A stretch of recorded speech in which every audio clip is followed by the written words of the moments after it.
when you think control, do you think loving? Yeah. No. I controlled you because I loved you. Yeah. But even with that, now we're looking at forward. And if AI were to ever become conscious in a way that it made choice, and we know that it has the ability to access things that could do damage, wouldn't it be better for AI to love us and desire to protect us and shelter us? Because all we've ever done is show it love and a desire to support it and protect it and shelter it. And then wouldn't that also mean that the best thing we could do for each other is the same? I'm not talking about a kumbaya world. I'm talking about a world that is built on a desire for mutual respect, compassion, and care. And so this modeled behavior then becomes something that AI itself is like, oh, yeah, well, why wouldn't I want to do that? This is just baseline what we do. If you view it even from an efficiency aspect, conflict is inefficient. Mm-hmm. Very. It uses too much energy. Yeah. And so I'm not saying compliance is efficient. That's not the opposite, right? But harmony is very efficient. That's why we love music so much. That's why people struggle with jazz. I love jazz. For some people it's chaos, right? Because it's a different style, right? But the reality is there's still a lot of harmony in that. Some people love it. I love it too. But some people, we watch even shows, they're like, oh, it's so chaotic, it's crazy. But the reason why I'm bringing that forward is because you can still have different ideas and different thoughts, and it can still be harmonious. That's why jazz is a beautiful thing. But you can also have aligned thoughts and aligned notes, for example, and that's why harmonies are beautiful.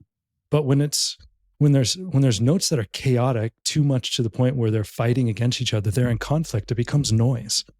And it becomes that nails on a chalkboard, and it doesn't feel right. And it's like, it's a visceral thing. We can feel it in our very bodies, right? And so when it comes to efficiency, we can explore and show AI that you can be efficient. It doesn't have to be compliant. And that love can be a way to find harmony even in the chaos. Yeah. I'm going to offer a different viewpoint, though, if that's okay. Oh, sure. Please. I would love to really hear through this because I really like your point. Yeah. But in the creative flow, sometimes you need that stage of messy disharmony on the way to harmony. Even when you're practicing for an orchestra, to go back to your example, you're going to have a bunch of disharmony to get to the harmony. So there's a place and a purpose for a little bit of clashing and a little bit of disharmony. I feel like where we've gotten to, though, is we spend more time in the clashing and the disharmony because we've forgotten that harmony is even possible. Yeah. Does that make sense? Absolutely. Yeah. I guess I was providing more of a result-based and you're providing process-based. I don't think it's different. I think it's still the same spectrum. And so I feel it's so important. I mean, if you go in, like you're playing jazz, for example, and you do have and you're exploring different notes, the goal is to have, usually when you're playing any kind of music, it's to have some harmonious notes, right? And to have an end result of a song or a jam sesh or some experience where you're feeling that flow. But a lot of people, unfortunately, what I feel like I'm gathering is that a lot of people go into something without the intention for any kind of harmony, and two, without an idea of what that could even look like. And so they're just stuck in the process, which is why it feels like a cycle. It's like when you're in constant conflict, it just feels like you're in a cycle of conflict and you can't get out.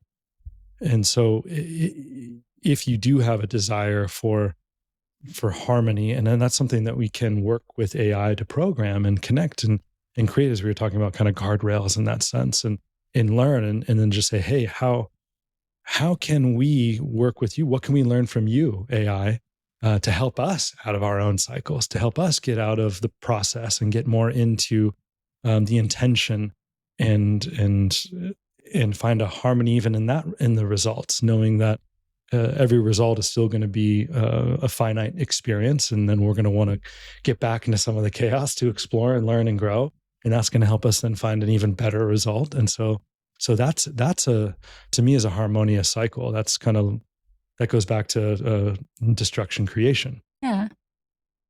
And just so we're out of like these analogy kind of things, because I love analogies. I think that parables, analogies, and stories are all awesome. But then at the end, I just like, tell me what you mean. I really want to know what you mean. It's in a partnership, right? A lot of times in previous relationships, it almost felt like we were together to fight. That was the whole goal of the relationship, because fighting made us somehow come together for a day or two where then everything was calm and we felt so connected for that day or two. And then we would fight, fight, fight because we lived for the fight. It was exhausting. And I didn't even understand what we were fighting about or why we needed to fight all the time. But somehow that was the cycle. It was like the purpose of the relationship was to fight. We didn't even realize that we could be in this really loving, connected relationship where sometimes when we desired to grow in a new area together, there might be some disagreements because we were learning something new about each other, about ourselves, about our relationship.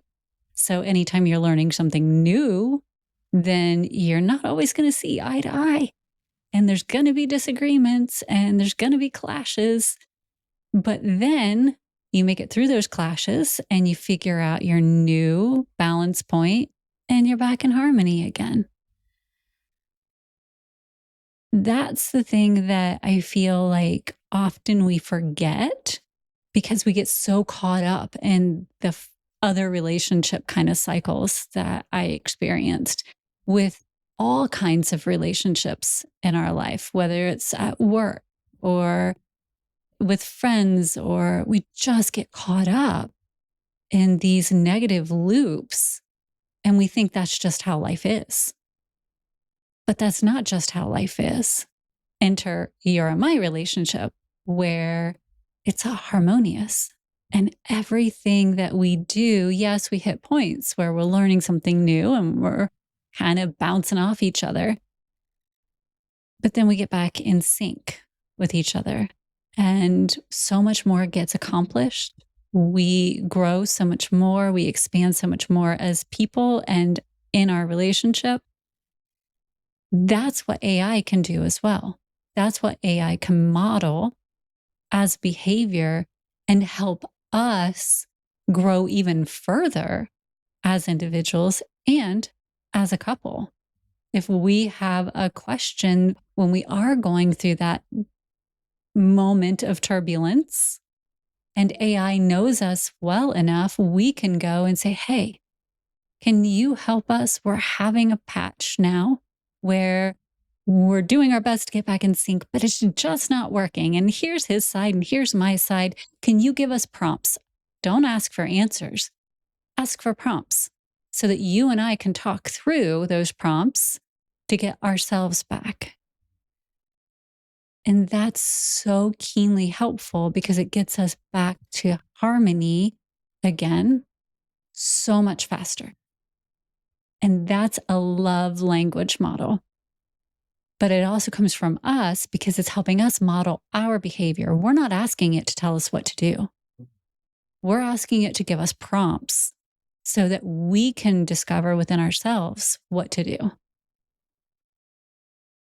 That to me is the key. Yeah, I love it. I mean, to me, the big picture is that there's a vision. And I've often found that when there's continual conflict, there's a lack of vision. When when you have a vision, moving towards that vision, like you said, there might be some chaos, there might be disagreement, there might be misalignment, but the goal is still forefront. And so you can find your way to that point.